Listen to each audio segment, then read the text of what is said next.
Neville, The Power of Awareness, Chapter 19, Essentials. The essential points in the successful use of the law of assumption are these. First, and above all, yearning, longing, intense burning desire. With all your heart, you must want to be different from what you are.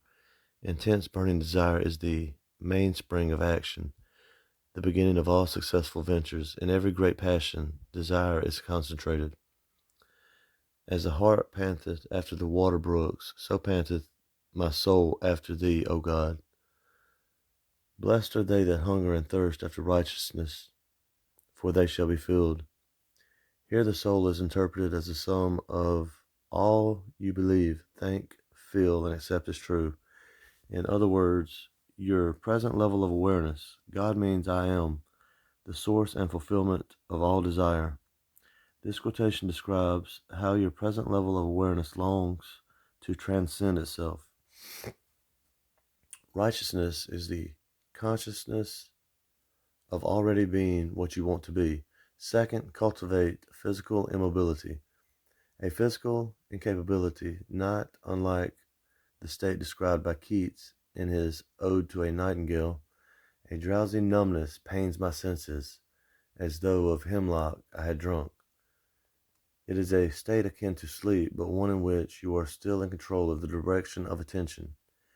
You must learn to induce this state at will, but experience has taught that it is more easily induced after a substantial meal, or when you wake in the morning very loath to arise. Then you are naturally disposed to enter this state. The value of physical immobility shows itself in the accumulation of mental force which absolute stillness brings with it. It increases your power of concentration. Be still and know that I am God. In fact, the greater energies of the mind seldom break forth, save when the body is stilled and the door of the senses closed to the objective world. The third and last thing to do is to experience in your imagination what you would experience in reality had you achieved your goal.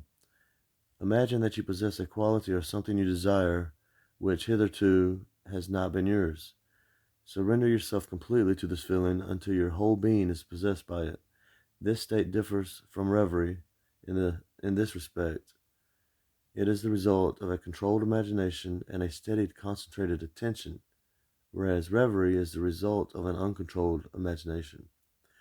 Usually just a daydream. In the controlled state, a minimum of effort suffices to keep your consciousness filled with the feeling of the wish fulfilled.